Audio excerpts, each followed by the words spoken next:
Estamos na sala do capítulo do Convento de Cristo, em Tomar.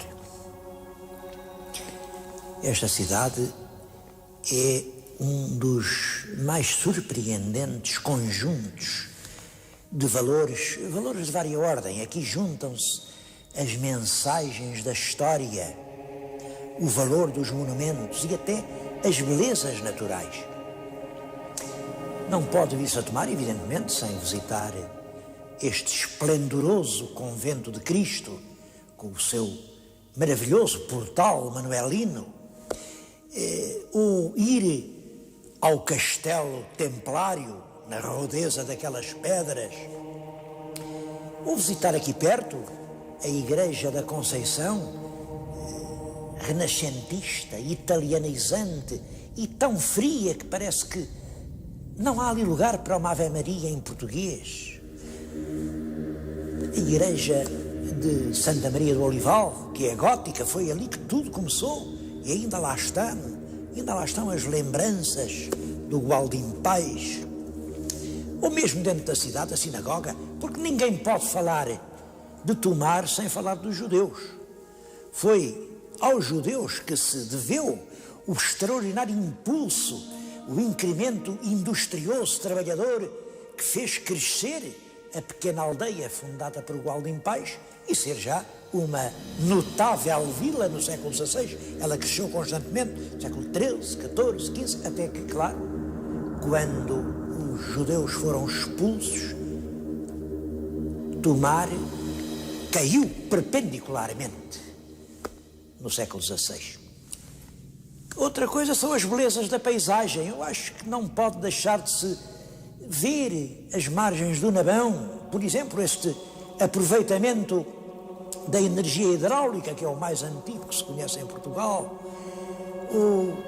ou até aqui perto, a barragem do Castelo do Bode, ou mesmo dentro da cidade, a Mata dos Sete Montes, cheia de recordações históricas.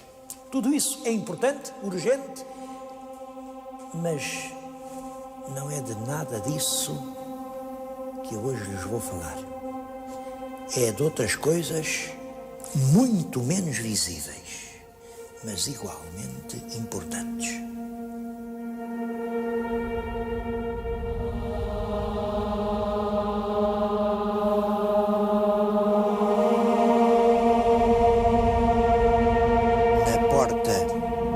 Mais antiga do castelo está uma pedra com o sinal dos templários.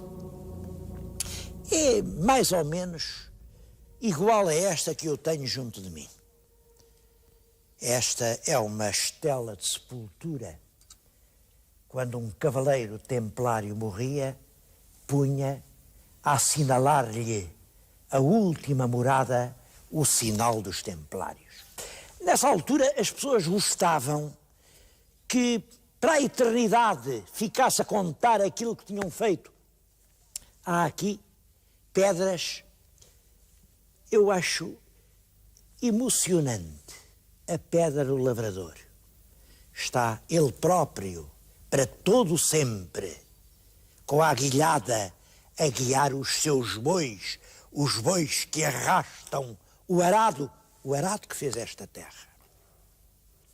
Outros, os cavaleiros, só tinham a espada, punham a espada na campa da sepultura. E a maioria, os mais modestos, punham só a cruz dos templários. E eu vou-lhes falar da cruz dos templários. Reparem, está junto de mim, é um círculo, e dentro do círculo, com um compasso, com o mesmo raio do círculo, se puser aqui, dá este traço, e divide o círculo em 6 partes, em 8 partes. Isto é a cruz, foi a cruz dos templários. Isto é extremamente importante, porque mais tarde esta cruz, que era vermelha, seria a cruz das descobertas. Mas o que me interessa agora é outra coisa. É o espaço que fica entre os braços da cruz. Reparem, isto é uma quina. Tem-se discutido muito e até hoje ninguém acertou sobre qual seja o verdadeiro sentido das 5 quinas das armas portuguesas. Ora bem, a verdade é esta: as quinas, tais como se usaram nos primeiros reinados, são rigorosamente isto: o espaço definido entre os 4 braços da cruz dos Templários.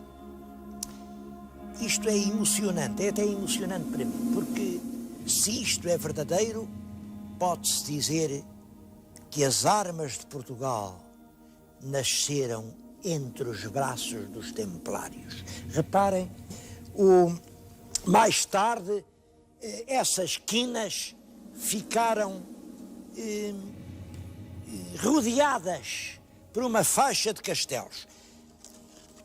As quinas, o sinal dos reis era este: 5 quinas, mas ele, depois do rei Dom Afonso III, aparece-nos rodeado por um conjunto de castelos. Passou-se exatamente isto.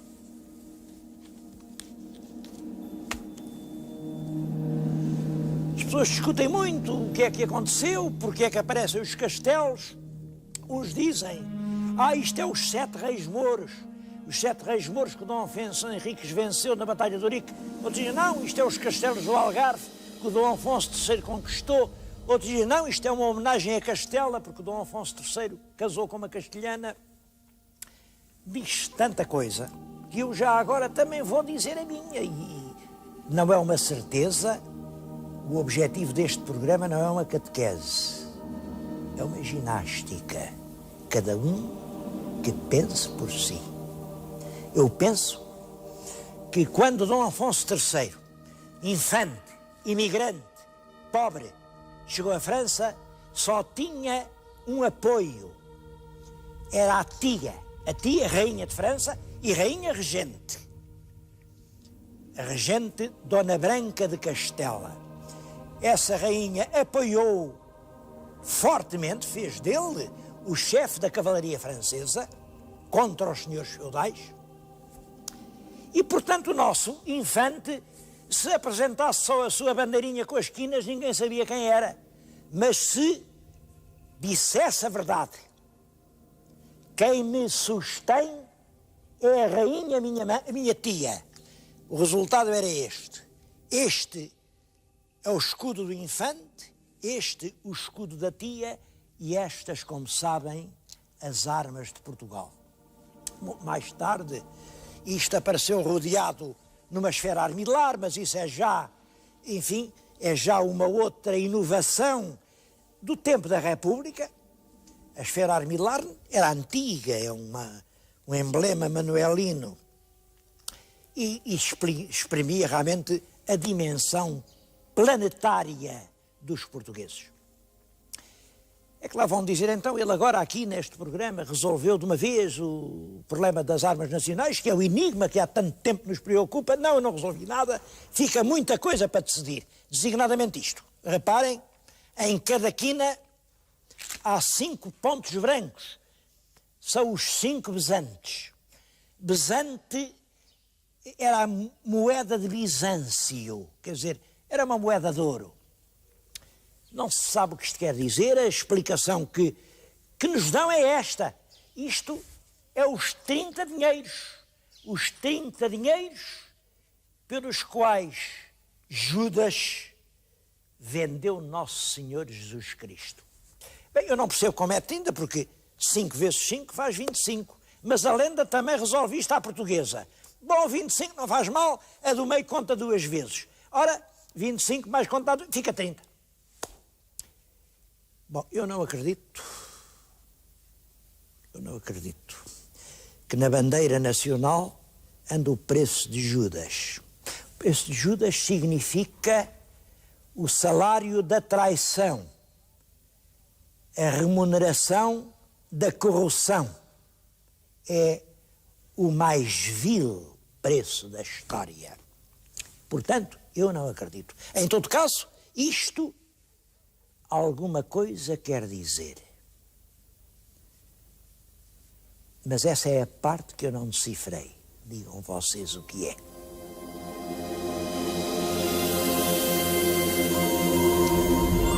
A cruz dos Templários foi substituída a partir de 1320 por uma outra cruz, a Cruz de Cristo. Bom, o que se passou foi isto. A Ordem do Templo tinha surgido na Terra Santa como uma ordem militar para fazer a guerra. E é claro, a guerra misturou-se com o negócio e a certa altura os cavaleiros do Templo eram banqueiros e estavam metidos em todas as negociatas. Vieram invejas, interesses, em suma, o Papa extinguiu a ordem em toda a cristandade, mas aqui em Portugal o rei Dom Dinis disse: não, os cavaleiros aqui, enfim, não têm assim tantas culpas, e arranjou-se uma solução que reparem que é bem portuguesa. Mudaram os nomes e ficou tudo na mesma. Os mesmos lugares, as mesmas pessoas que se chamavam Ordem do Templo, passam agora a chamar-se Ordem de Cristo. Mas esta Cruz de Cristo, a Cruz Nova, essa é conhecida já de todos os que me estão a ouvir. Foi a cruz que andou nas velas dos navios do tempo dos descobrimentos.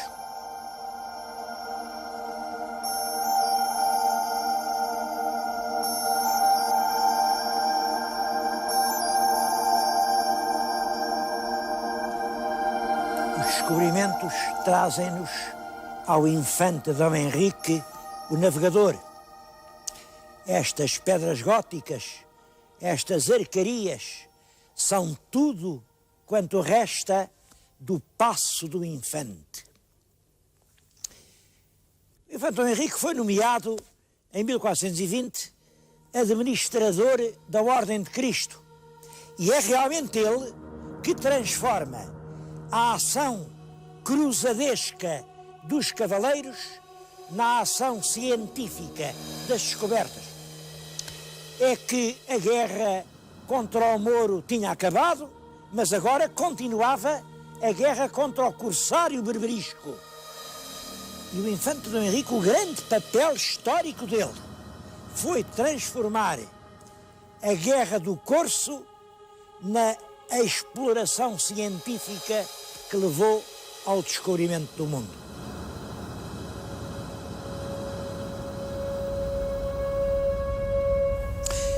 Por isso, a cidade de Tomar tem muito orgulho na memória do infante. Ergueu-lhe uma estátua. E há toda a razão para isso. Ele está ligado, por muitos motivos, à cidade. Foi ele quem fez construir este lindíssimo claustro em que nos encontramos. E mais, devem-se-lhe o primeiro arranque industrial, as saboarias, os chamados moinhos da ordem, que era o aproveitamento hidráulico das águas do Nabão. Para isso regularizou o curso do rio. Mais do que isso, foi ele quem, pela primeira vez, imaginou a povoação racional. E a Tomar do seu tempo não era o labirinto de ruas medievais, não. Vista do alto, parece desenhada à prancheta, com ruas retas, é um plano moderno.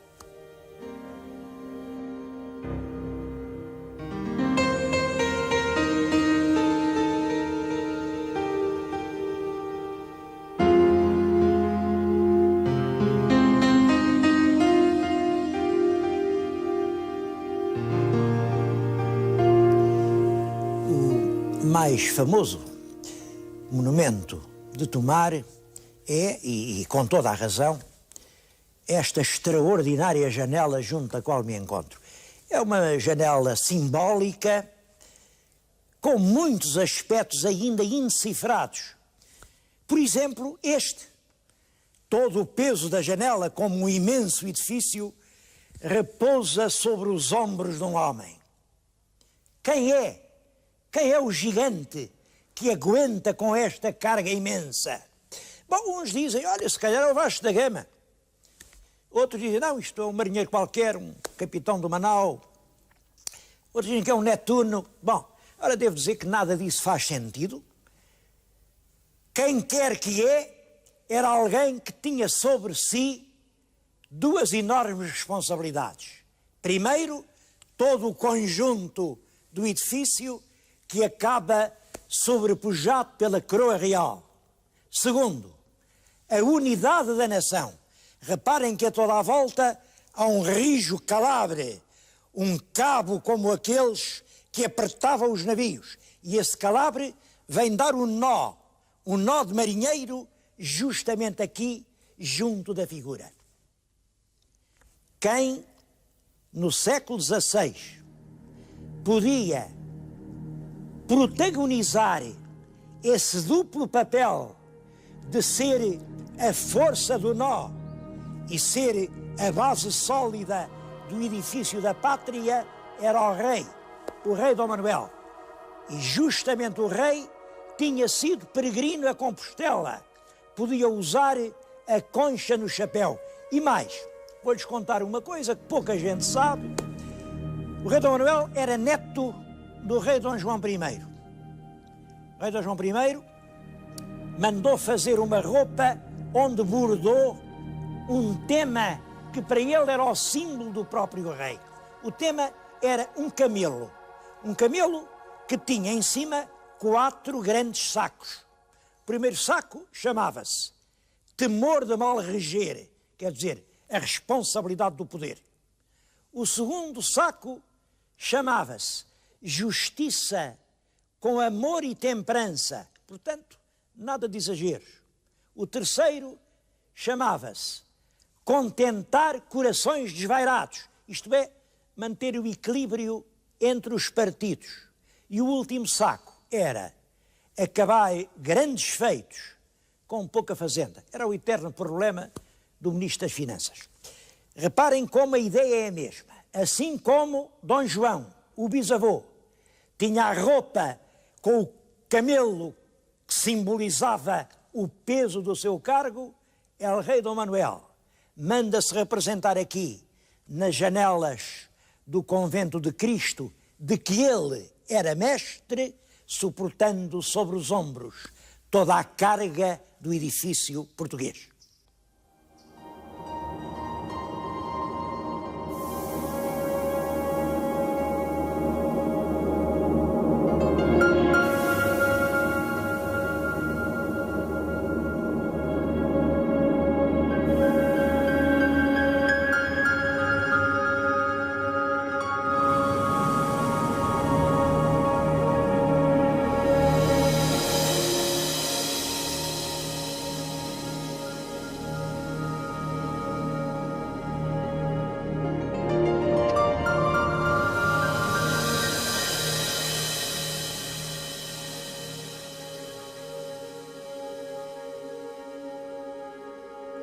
Em Tomar, a história não parou com o rei Dom Manuel.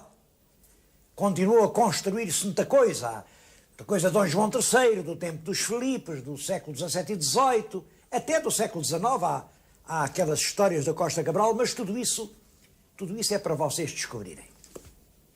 Para a semana eu propunha que fôssemos a uma outra povoação fortificada. Vamos a Óbidos.